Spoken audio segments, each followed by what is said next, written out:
Hello दोस्तों। तो फिर आज हम नया लेक्चर स्टार्ट फिर से रिकॉर्ड कर रहे हैं। आज बेसिकली हमारा लास्ट लेक्चर रहेगा और लास्ट लेक्चर में हम पढ़ने वाले हैं मैक्सवेल बोल्ट्जमैन एनर्जी डिस्ट्रीब्यूशन। तो हेडिंग लगाते हैं Maxwell Boltzmann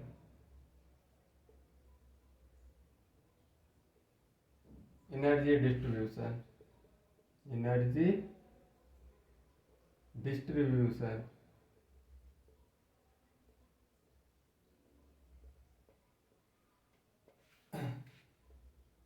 Maxwell Boltzmann energy distribution. तो इसका सबसे पहले हम कर्व बनाते हैं।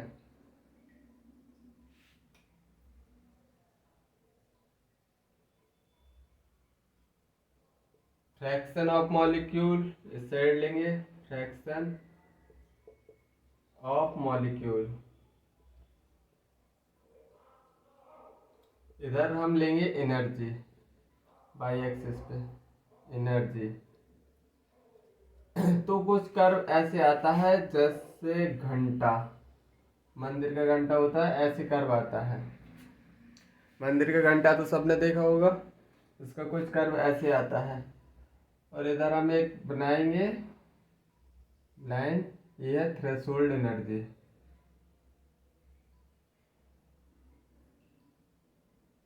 ये है ई थ्रेशोल्ड। तो देखो बेटे, इसमें समझने की बात ये है कि जो कॉलिजन थ्रेशोल्ड एनर्जी को क्रॉस करते हैं केवल वही प्रोडक्ट बना पाते हैं, मतलब इतने मॉलिक्यूल प्रोडक्ट बनाएंगे, इतने रिएक्टेंट। अब ये है टेम्परेचर टी पे। अगर हम टेम्परेचर जैसे ही बढ़ाएंगे तो ये पीक शिफ्ट होती है आगे की तरफ। तो देखो ऐसे शिफ्ट होगी। ये किस टेम्परेचर है? T2, T1 plus 10। ये टेम्परेचर T2 10 डिग्री सेल्सियस बढ़ा दिया। देखो ये कर्व निकला है जो। अब फ्रैक्शन ऑफ मॉलिक्यूल जो निकले हैं, जो थ्रेशोल्ड एनर्जी को क्रॉस कर रहे हैं, मतलब ये ज्यादा मॉलिक्यूल मतलब ई थ्रेशोल्ड को क्रॉस कर रहे हैं, तो मतलब इसको क्या बोलेंगे? Fraction of activated molecule.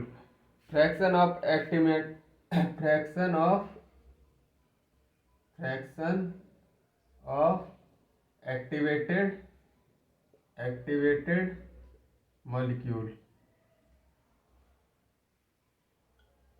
इसी को हम बोल्ट्जमैन फैक्टर भी बोलते हैं।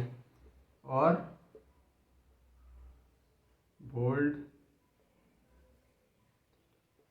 Boltzmann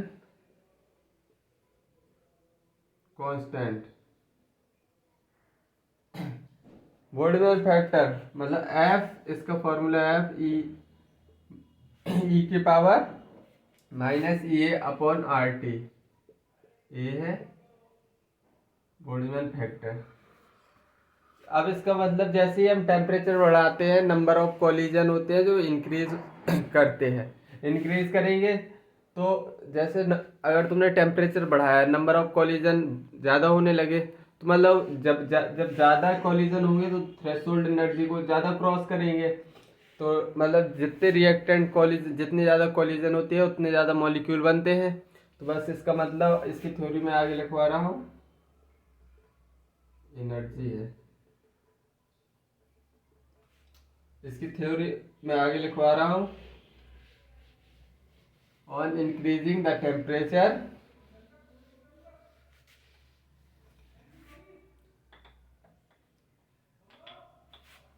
on increasing the temperature, on increasing the temperature,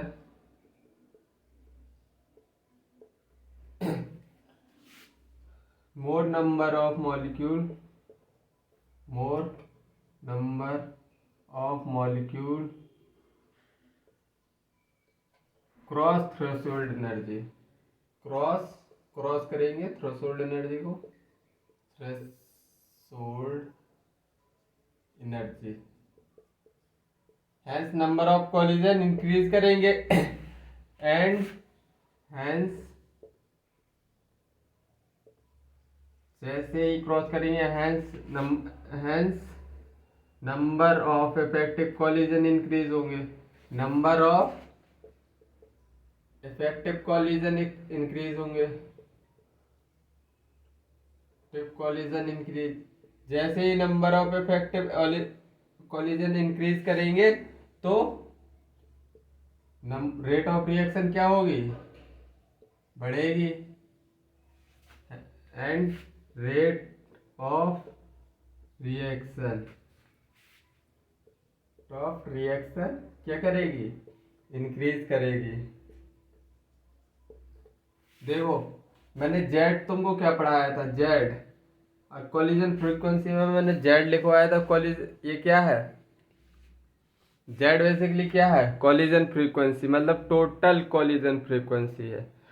अगर हम इसमें ई माइनस ई आर टी का मल्टीप्लाई करें तो ई आर टी बेसिकली क्या है, जिसमें मतलब एनर्जी है प्रॉपर, जिन मॉलिक्यूल्स के पास एनर्जी है, मतलब जेड है टोटल फ्रीक्वेंसी, और जिनके पास एनर्जी है वो बचे इतने मॉलिक्यूल, मतलब जिनके पास प्रॉपर एनर्जी। मैंने क्या कॉलिजन फ्रीक्वेंसी में पढ़ाया था, जेड, मतलब जेड क्या पढ़ाया था, टोटल फ्रीक्वेंसी। और जिनके पास अगर जैसे जिनके 18 लाख स्टूडेंट्स ने फॉर्म भरा, 18 लाख स्टूडेंट हो गए, अब इतने जिनके पास प्रॉपर एनर्जी है, मतलब 8 लाख। अब तीसरा फैक्टर मैंने क्या पढ़ाया था कॉलिजन फ्रीक्वेंसी में, कॉलिजन थ्योरी में, जिनके पास प्रॉपर ओरिएंटेशन होती है उनका सिलेक्शन होता है। मतलब इधर हम पी का मल्टीप्लाई कर देंगे तो ये निकल के क्या आ गया, के, रेट कांस्टेंट। आई थिंक ये समझ में आ गया। सपोज दैट टोटल कॉलिजन इतने हैं, जिनके पास प्रॉपर एनर्जी है वो बचे इतने, और जिनके पास प्रॉपर ओरिएंटेशन है वो बचे इतने। अब ये रिएक्शन करेंगे, कॉलिजन करेंगे, रिएक्शन करेंगे, और प्रोडक्ट फाइनली इतने से मॉलिक्यूल्स प्रोडक्ट बनाएंगे जो कि डॉक्टर बनने वाले हैं। 25 लाख में 8 लाख बचे, 8 लाख से बचे 30-40 हजार जो कि डॉक्टर बनने वाले हैं।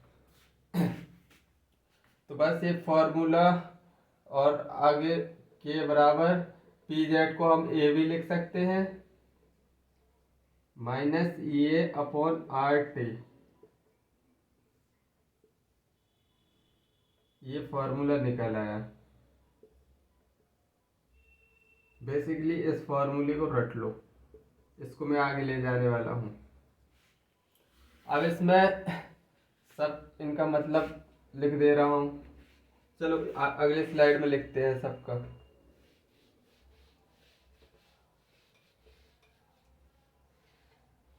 तो फॉर्मूला क्या क्या था, के बराबर ए ई ए अपॉन आर टी, ये फॉर्मूला था। अब के क्या है इसमें, के क्या है, रेट कांस्टेंट, के है रेट कांस्टेंट। और ए क्या है, पी क्या है, पी, के बराबर P Z E minus E upon R T. Basically हमको फॉर्मूला ये वाला याद रखना है, ये वाला, लेकिन पता होना चाहिए दोनों। तो पी क्या है, probability factor, P probability factor. A क्या है, प्रोबेबिलिटी, पी को प्रोबेबिलिटी फैक्टर या ओरिएंटेशन फैक्टर, ओरिएंटेशन फैक्टर, या और स्टेरिक फैक्टर भी बोल सकते हैं, स्टेरिक फैक्टर। ए क्या है, ए बेसिकली आर्हीनियस कांस्टेंट है, आर्हीनियस कांस्टेंट। और इसको हम क्या बोल सकते हैं, और pre exponential constant, pre exponential factor. अब क्या बचा, ई ए क्या है, ई है activation energy, activation energy. I think तुमको सब अब समझ में आ गया होगा फॉर्मूला अच्छे से। अब इनका मतलब समझ में आ गया। चलो अब इसका डेरिवेशन और कर ले।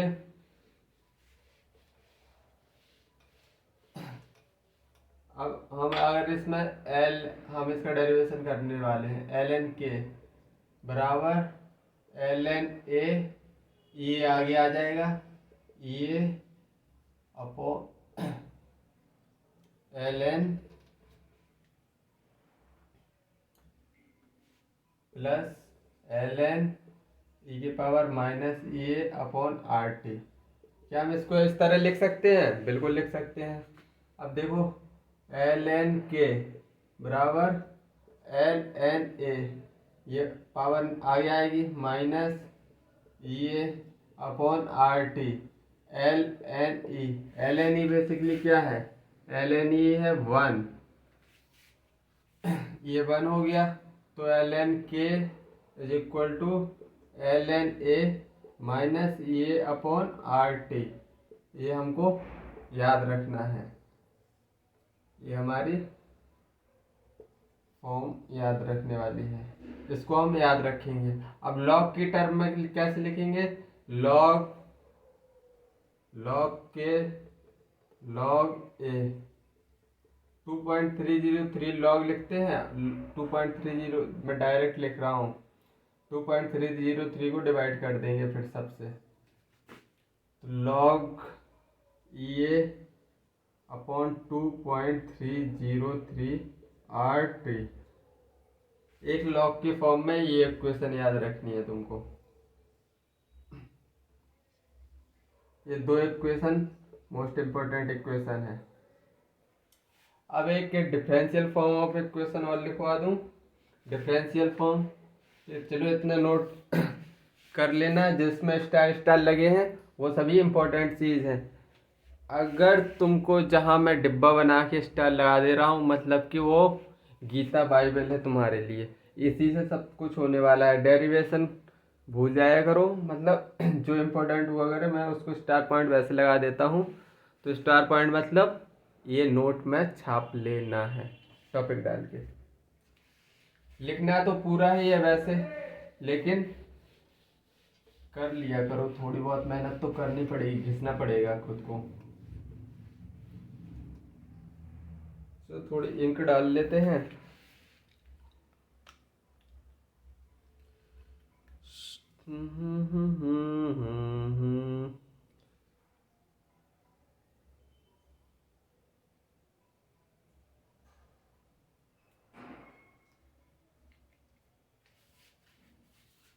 अब इसकी डिफरेंशियल फॉर्म और लिखवा दे रहा हूं,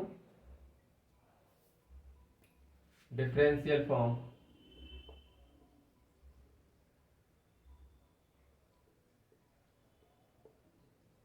डिफरेंशियल फॉर्म इसके डायरेक्ट क्वेश्चन बना है, डी एल एन के डायरेक्ट पूछा है, D L N K upon D T ये are T square, direct question आया है इस फॉर्म पे। डिफरेंशियल फॉर्म है, डायरेक्ट याद कर लेना ये वाला। अब पढ़ा रहा हूं Arrhenius constant, Arrhenius constant, Arrhenius constant. तो बेसिकली आर्हेनियस कांस्टेंट किससे, ए से डिनोट करते हैं या नहीं करते? आर्हेनियस कांस्टेंट को हम ए से डिनोट करते हैं या नहीं? अब इक्वेशन के ए आर टी, इससे अब तुम फैमिलियर हो गए होगे। ये इक्वेशन मैं तुमको बार बार दिखा रहा हूँ, तुम फैमिलियर हो जाओ। अगर हम एक टेम्परेचर ले लेते हैं इन्फिनिटी, अगर हमने टेम्परेचर इन्फिनिटी ले लिया है तो इसको सॉल्व कैसे करेंगे, K is equal to minus A R T infinity. अगर टेम्परेचर को मैं इन्फिनिटी कंसीडर कर ले रहा हूँ तो ई की पावर 0 आ जाएगी।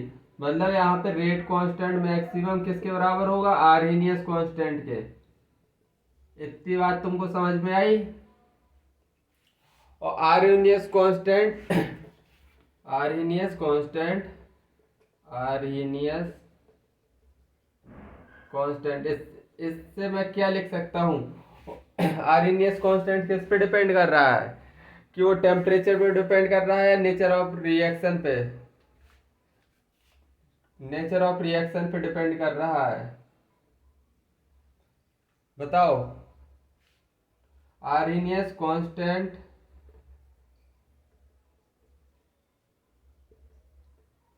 Depend on temperature, depend only on nature of reaction.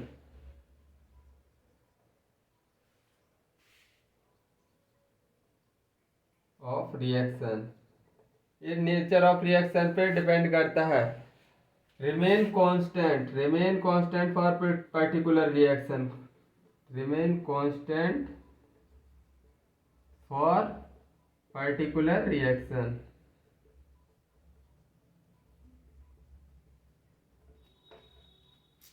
इतना लिख लो तुम।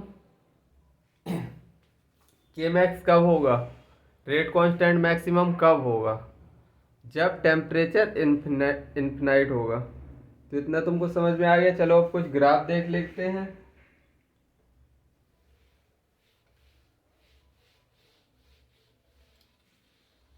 ग्राफ ग्राफ देखते हैं। ग्राफ किसके किसके बीच में देखेंगे, के versus time, rate constant versus time पे। तो देखते हैं।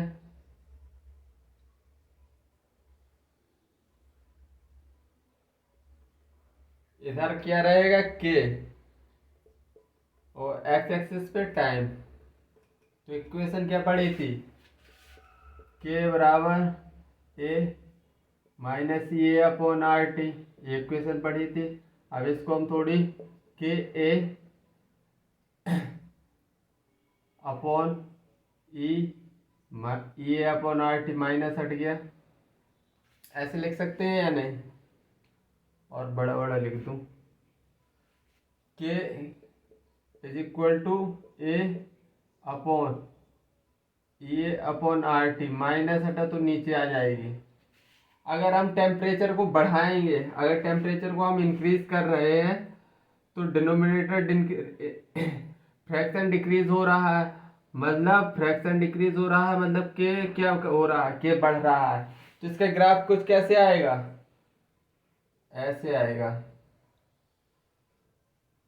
और ए को टच नहीं करेगा, ये बार हमेशा नीचे रहने वाला है।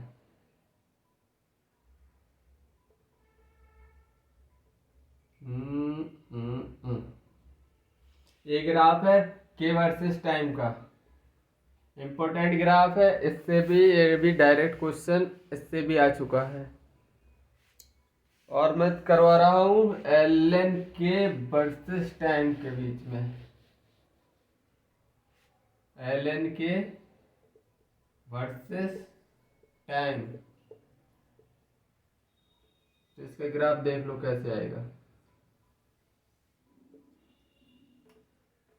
इस एक्सिस पे एल एन के टाइम, तो एल एन के की फॉर्म में कौन सी इक्वेशन हमने याद की थी, L N K plus is equal to L N A minus E A upon R T, ये इक्वेशन हमने पढ़ी थी।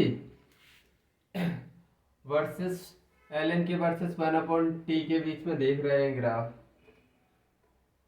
1/t के बीच में। तो कैसा ग्राफ बनेगा, y बराबर c plus M x.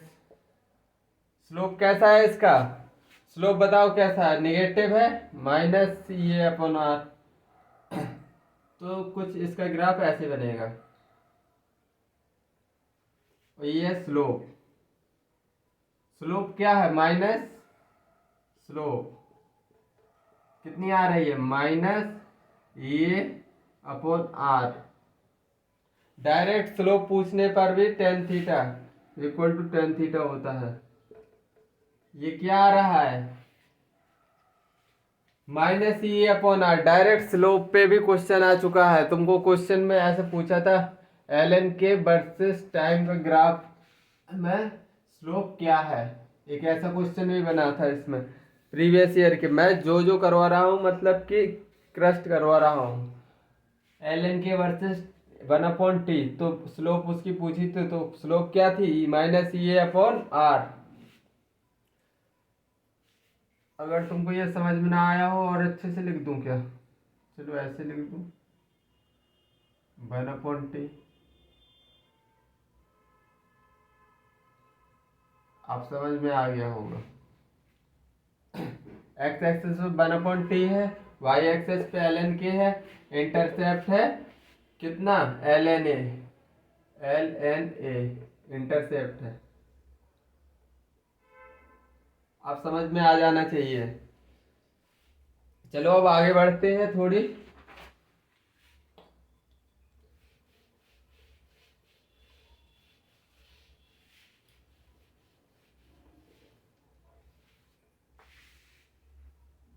Graph ही पढ़ रहे हैं अभी हम। अब किसके बारे में पढ़ेंगे, ग्राफ किसके बीच में, लॉग के वर्सेस 1/t के बीच में।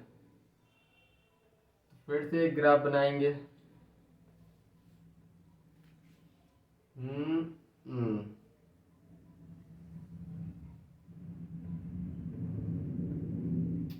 Log K versus 1/t।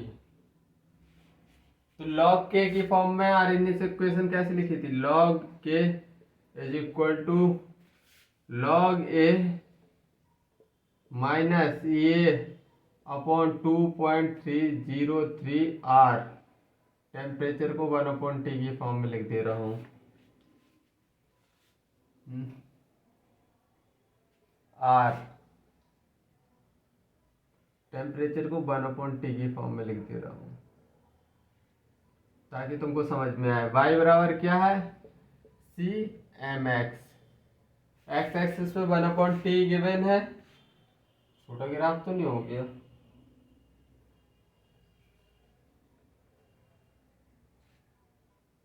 थोड़ा बड़ा कर लो। अब इसका ग्राफ स्लोप कैसा है, नेगेटिव है, तो स्लोप कुछ ऐसे आएगा। स्लोप कितना आ रहा है, tan थीटा कितना आ रहा है, a/-, a/2.303r। ये हमारा स्लोप है, लॉग में ये स्लोप है हमारा। और इंटरसेप्ट क्या है, log a। लॉग ए से स्टार्ट होगा।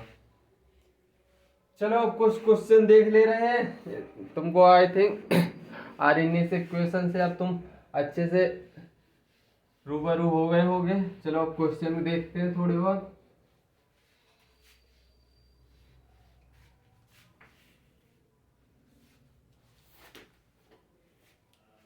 देखो 2010 में आया हुआ क्वेश्चन, 2010 में आया हुआ question. Slope of -a/2.303r is obtained by a graph, is obtained by a graph।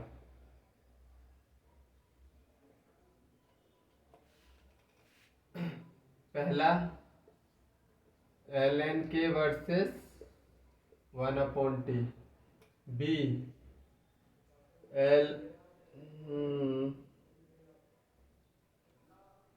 Log K versus 1/t, C ln K versus T, D log K versus T. ये मैंने अभी ग्राफ बनाया था, लॉग के बराबर log A minus A upon 2.303 R T, ये 1/t ही तो है। तो मैंने ग्राफ क्या बनाया था, ग्राफ कुछ ऐसे बनाया था, नेगेटिव स्लोप था, टेन थीटा किसका कितना आ रहा था, टेन थीटा माइनस ये अपॉन 2.303 बाई बराबर C M X. C by क्या है, लॉग के, सी क्या है, लॉग ए, लॉग ए 1/t। तो क्या पूछा है, स्लोप ऑफ इतना किस किस के बीच में आ रहा है, किसके, log K versus upon log 1/t। ऐसे क्वेश्चन बनते हैं, 2010 में नीट में आया हुआ क्वेश्चन है, NEET A I P M T. देख रहे हो, मतलब जो मैं पढ़ा रहा हूँ उसी से क्वेश्चन आ रहे हैं, मतलब कि मैं सही पढ़ा रहा हूँ, अभी सही कंटेंट डिलीवर कर रहा हूँ ताकि डायरेक्ट क्वेश्चन निकले तुमको। 2016 में एक क्वेश्चन आया है, इसी लेक्चर से कुछ आंसर निकलेगा। The correct form of Arrhenius equation is, of Arrhenius, correct form of Arrhenius equation is, पहला option A D L N K upon D T square is equal to A R T. B option D L N K upon D T is equal to A R T. C D L N K upon D T is equal to minus A R T square. D D L N K upon D T A upon R T square. Differential form लिखवाई थी मैंने, differential form क्या लिखवाई थी, Arrhenius differential form, Arrhenius differential form क्या लिखवाई थी, D L N K upon D T upon is equal to A R T square, यही तो लिखवाई थी। D L K D T square है, ये गलत हो गया, और आर टी स्क्वायर नहीं है, ये गलत हो गया, इसमें माइनस लग गया, तो ऑप्शन डी सही है, D L N K upon D T A upon R T square. चलो एक और क्वेश्चन करते हैं।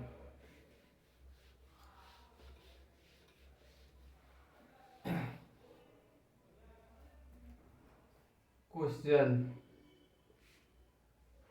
1999 में पूछा गया है, Arrhenius Arrhenius equation for a reaction is,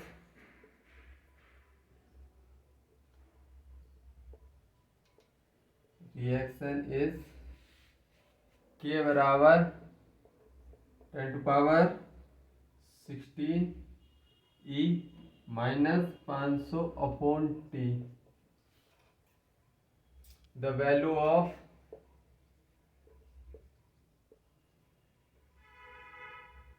rate constant, the value of rate constant as T infinity पे जा रहा है इज,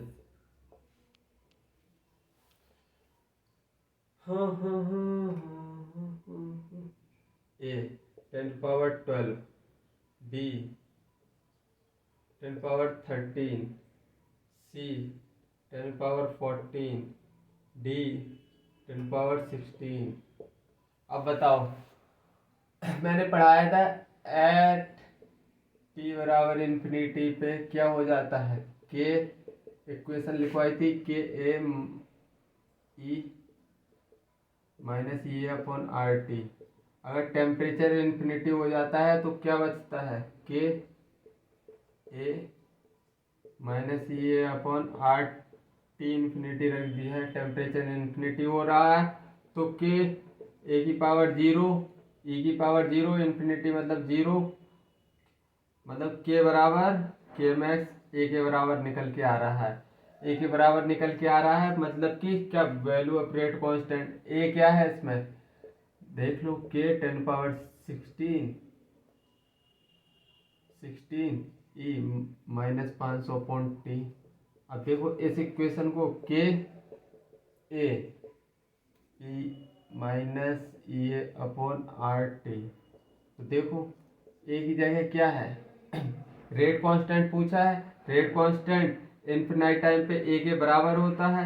ए के बराबर मतलब ए अपन को फाइंड करना है। इस इक्वेशन को देखो तो ए क्या है 10 पावर 16 ही तो है, मतलब डी ऑप्शन इसका राइट ऑप्शन है। चलो एक और क्वेश्चन करवा देता हूँ।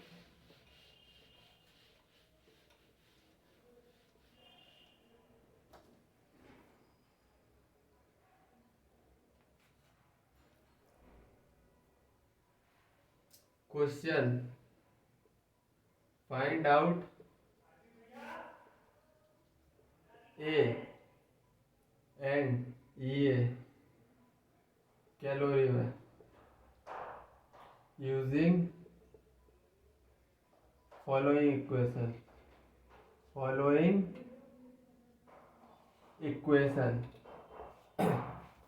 इक्वेशन दी है log के इज इक्वल टू 12 माइनस ये 2000 upon T, 2000 upon T. Find out A पूछा है, ई ए पूछा है। सोल्यूशन, अब इस इक्वेशन को log के इस इक्वेशन से इक्वेट करो, log ए माइनस ई ए आर टी 2.303 आर टी। बस इस इक्वेशन को इक्वेशन से मैच करो। log ए कितना दिया है 12, मतलब log ए 12 है तो ए की वैल्यू कितनी निकल के आएगी, log ए 12 है तो ए कितना निकल के आया 10 पावर 12, 10 पावर 12 निकल के आ गया, मतलब ए निकल आया। आपने ए निकाल लिया। अब ई ए निकालना है तो ये निकालना है, इसको कंपेयर करो तो टेम्परेचर सेम है तो मतलब निकल के आएगा ये